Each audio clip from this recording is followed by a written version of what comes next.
I'll be honest with you. You wouldn't be having this hearing, and everybody in the world knows it. The Horowitz report, which is damning, was never appeared before the House Judiciary Committee. Y'all don't care. As a party, you seem to be only worried about Trump and Russia, and when there's evidence coming out of every corner of the world that the Russians played the FBI through a DNC operative, that's just of no consequence. Let the American people know. If you were in charge, we wouldn't know any of this. Senator Sass. Thank you, Chairman. Director Comey, I think that the Horowitz report is not just saddening and infuriating, it's also really embarrassing. As somebody who cares deeply about the FBI and its culture and its workers, we got a whole bunch of American patriotic heroes who work inside that institution, and they have lost standing. They've lost respect in the eyes of the American people. A lot of trust has evaporated. I've fought hard to defend the FBI and its culture, and I was embarrassed to read the Horowitz report. When you read it, what are the top 2 or 3 things that you're embarrassed by?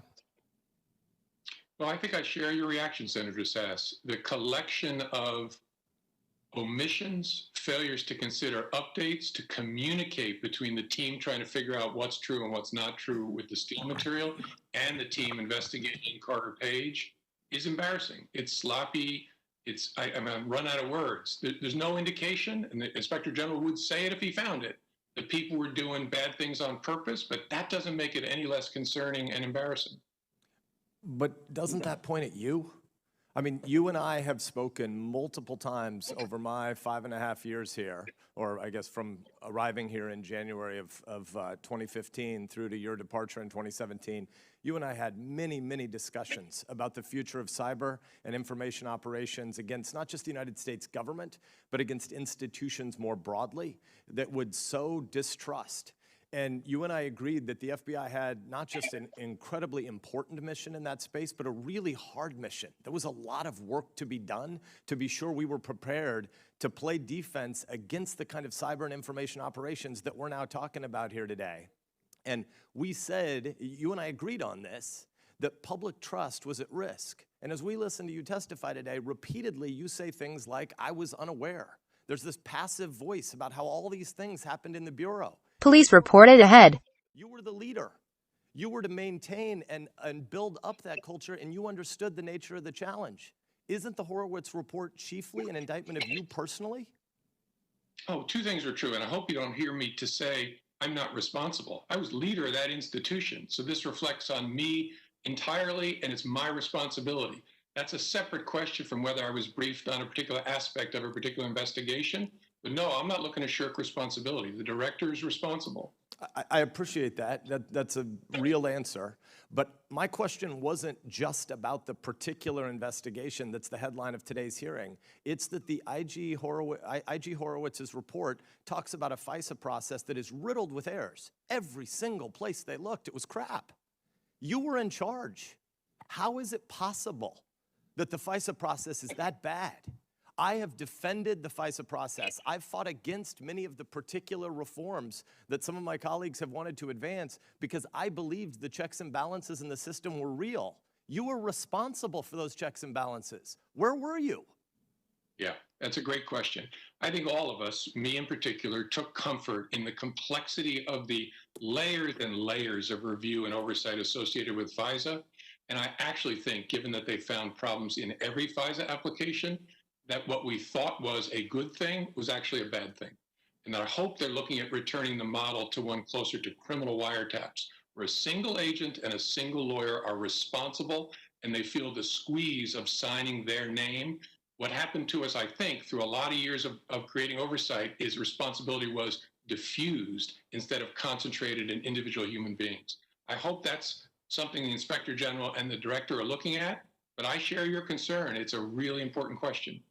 And yet it appears that at the top of your organization, there was a culture where many of the people who should have been doing the hard work to make sure the checks and balances were fully carried out didn't think there was really any chance they would get caught, and so they could be sloppy to malicious. A lot of people in this room and watching at home or who read the Horowitz report can have different views about how much of this is incompetence to evil, but somewhere on that continuum, there was a whole hell of a lot of people at the top of your organization who didn't ever actually think they were going to be held accountable. What did you do to manage the FISA process so that you don't just have the passive voice that we've heard in the vast majority of your answers today? I was unaware. This happened. This was an individual particular error, but it didn't speak systemically. But the truth is, you are responsible for systemically and systematically managing that culture. What did you do to make sure the FISA process would work? That the problem may well be deceptively simple. The responsibility was spread among dozens of people instead of being focused the way it is in a criminal case. But the leadership in your office didn't have oversight of the dozens of people who would sign off on the most important investigations. The Bureau has done amazing things in its century of existence, and there have been lots of high-profile investigations. But this one was obviously one of the most high-profile investigations ever conducted, and the people at the top didn't think that they would actually have their work done. Did you ask any questions or do any due diligence on this at all? I don't remember anything about the facts that have been revealed recently about the subsource. And as I said earlier, I think that cuts both ways, but I don't know how the people running the investigation thought about it. Well, you didn't tell the FISA court that either, and I suspect the FISA court would have had a very different assessment if you had told them that the basis for your application was what you were being told from a suspected Russian asset. All right, let's shift to another topic.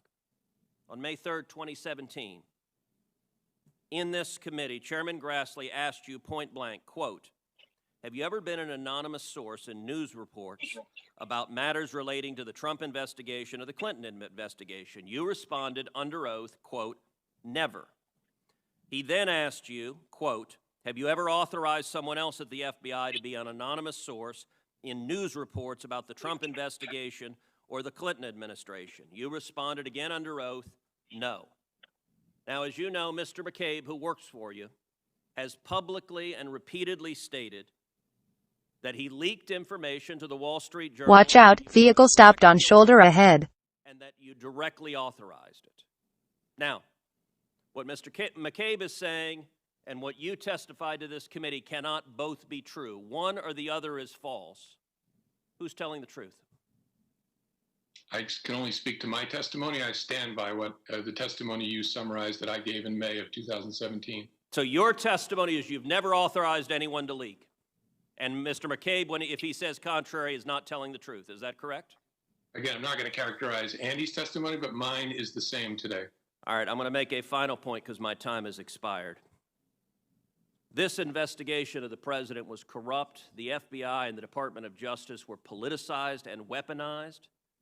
And in my opinion, there are only two possibilities: that you were deliberately corrupt or woefully incompetent. And I don't believe you were incompetent. This has done severe damage to the professionals and the honorable men and women at the FBI because law enforcement should not be used as a political weapon. And that is the legacy you've left. About the same time, probably third week of September. So you were personally aware that the political opposition, whether the DNC or Hillary Clinton or whatever campaign bucket it was coming from, it was the opposing party that was funding it. You were specifically aware of it in September. Why didn't you tell the FISA court? Why did you admit that over and over and over again on applications you submitted? Didn't the court deserve to know that? My recollection is the FISA court was alerted to the possibility that it was a politically biased reporting. Your recollection is false. The FISA court was not told that it was funded by the DNC. That's one of the omissions that your FBI did repeatedly to the federal court. All right, another. Go ahead. That's not what I just said. So. What did you just say? I said my recollection is the court was alerted that there was potential political bias in this reporting. Political bias is different from saying it was funded by the Hillary Clinton campaign. You just testified to this committee. You were specifically aware of that, and yet you repeatedly did not inform the court of it when you were getting an order to essentially weaponize the Democratic opposition research. All right, That was next question. testimony. When did you learn that the primary subsource, so the basis for this garbage Steele dossier, was a suspected Russian asset? I don't remember ever being informed of any prior investigation of any of Steele's sources, including the primary subsource. So you're not aware of it today? I'm aware of it today because I've read it in the public sphere, and I've read a summary memo that the Department of Justice sent to the Judiciary Committee. I would note the primary subsource was subject to FBI investigation, a counterintelligence investigation from 2009 to 2011, and I will read some of what the investigation was. The primary subsource approached two individuals who were about to enter the Obama administration and indicated that if, quote, the two individuals at the table did get a job in the government and had access to classified information and wanted to make a little extra money, the primary subsource knew some people to whom they could speak, is trying to recruit spies against the U.S. government. You have a Russian agent that is the basis for an FBI investigation, and the FBI is the one who had investigated them. Your testimony is you didn't know. Did it occur to you to ask? Did you ask any questions or do any due diligence on this at all?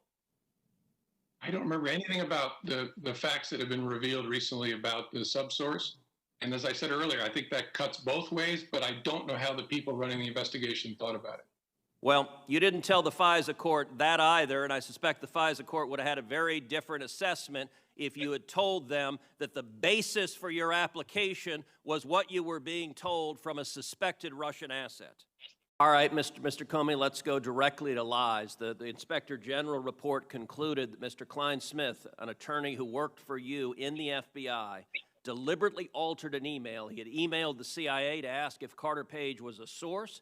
The CIA came back and said, yes, he was a source, and Mr. Klein-Smith, your lawyer, altered that email to add the words, not a source, to make the email say precisely the opposite of what the CIA said, and that fraudulent document was then used as a basis for a fraudulent submission to the FISA court. You believe that is honest and competent, Mr. Comey? I don't believe you've offered an accurate summary of the Horowitz's findings. Mr. Comey, I have the report right in front of me. Page 254 describes how the lawyer, specifically the words, and not a source, had been inserted in the response, directly reversing what the CIA says. Was it practice in your FBI to fraudulently alter evidence that you submit to federal courts? It was not the practice in the FBI to fraudulently alter anything that's presented to federal courts. Well, it is difficult to say that an investigation that featured fraudulent evidence is competent and honest. But let's move on to something else. The predicate of much of this investigation was the Steele dossier, which has now been totally discredited as garbage. When did you learn that the Steele dossier was being funded by the Democratic National Committee and the Hillary Clinton campaign? Again, I believe your predicate is inaccurate, but I first learned of the Steele dossier in late September of 2016 and understood that it was funded by political opposition to President Trump, or candidate Trump. I didn't know the specifics of which part of the opposition, but I knew that it was political opposition research funded. When? You had information that the whole sexual escapade thing was Russian disinformation, and it never made it to the court. How are we supposed to trust this system without fundamentally changing it and holding people accountable? One last question to you, Director Comey. I'll turn it over to Senator Lee. Knowing then what you know now about all the things that we've come to find, would you have still signed the warrant application against Carter Page in October, January, and April? No, I would want a much more complete understanding of what we were. Thank you very much.